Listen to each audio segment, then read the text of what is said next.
In today's video, we're gonna go ahead and take this car for a 500-mile road trip down south. And it's about 7:12 right now, and then we just got gas. We're kind of late because we had to go to IHOP because I was pretty hungry.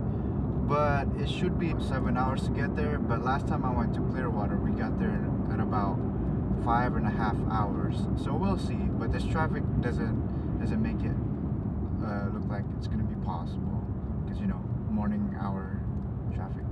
I have to say, this is the first time in a long time that I woke up this early, because I usually wake up at about 9 or 10.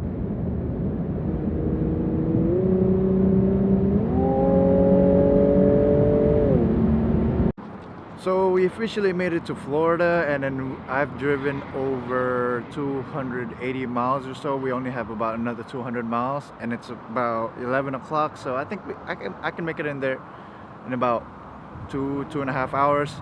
But I'm at this rest area right now. You know, the Florida Welcome Center. And guess what I got? I got a present from a trooper.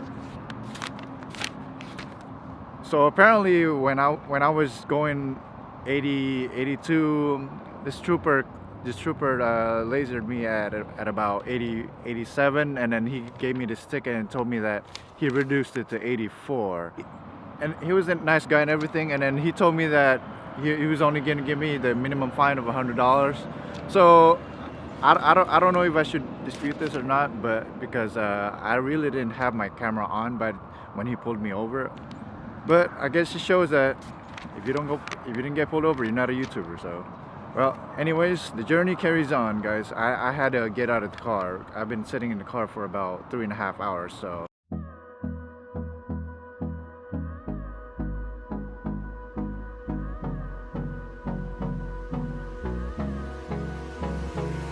Okay, so after driving it for 412 miles, we have to go get gas, and we're about 80 miles away, and we averaged 24 miles a gallon, which is impressive because I was putting this in Sport Plus about 90% of the way. I don't know if you can see that clearly, but it's $56.11 and 17 gallons. She looks sexy though.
Alright guys, we finally made it to where we want to be today, and then we're here at Clearwater, Florida. Over here, it's a really nice alternative to Panama for those of you that like quiet beaches, because over here it's kind of quiet.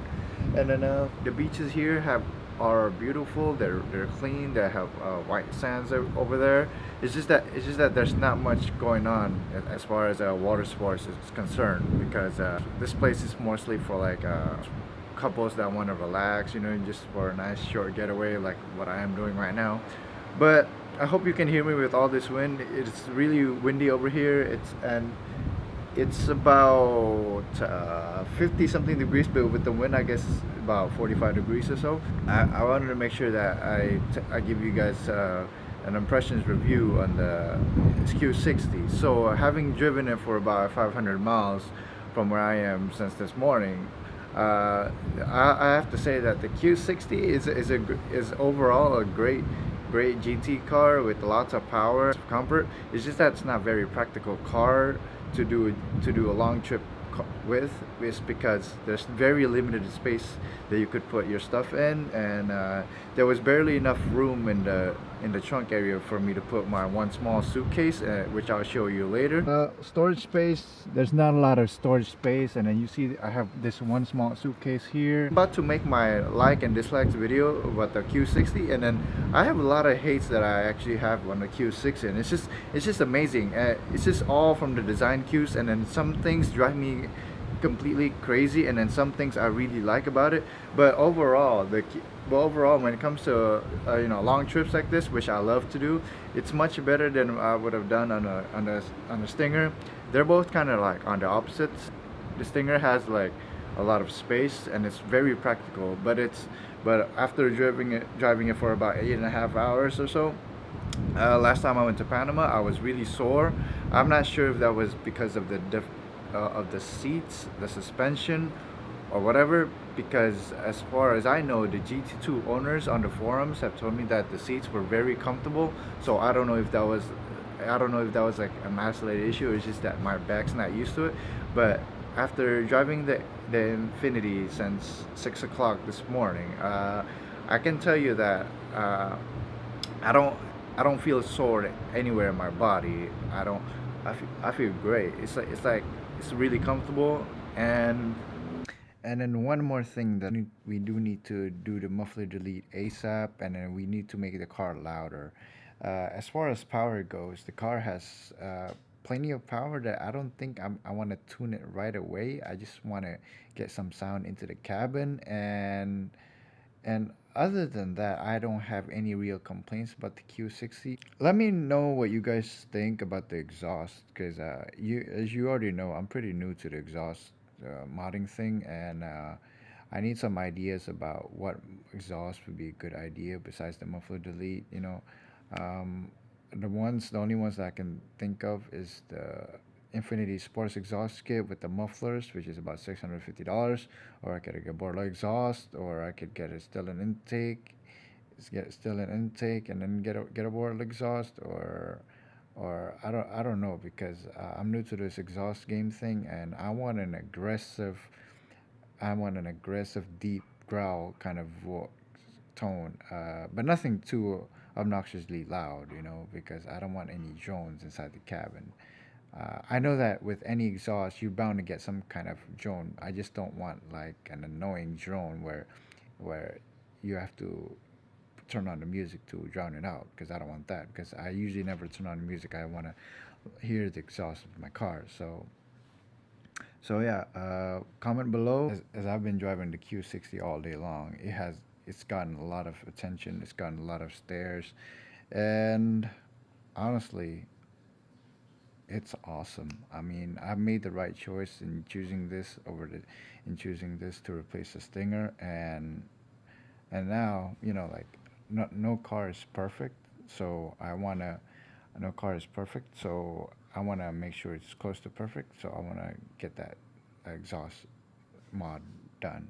Should I get the exhaust mod done first, or should I get the windows tinted first? Let me know what you guys think. But so we've been driving for 500 miles, right? And then I told you guys in the last video that maybe sometimes around July, we're gonna go ahead and take the Q60 for a 5,000-mile trip.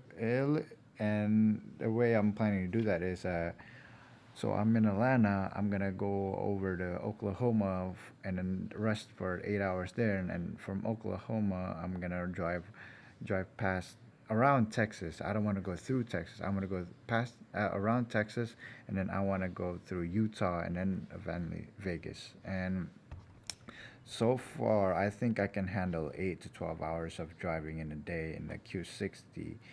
Uh, I don't feel pain anywhere. Maybe it's just that my legs, my right leg is a little bit cramped because of stepping on the gas for all day long. But I don't usually use cruise control because it's kind of boring if you use the cruise control, and I kind of almost fell asleep. So now I'll see you on the next video. If you haven't already, please go ahead and subscribe to the channel. Help us reach 100 subscribers, and then follow us on Instagram too.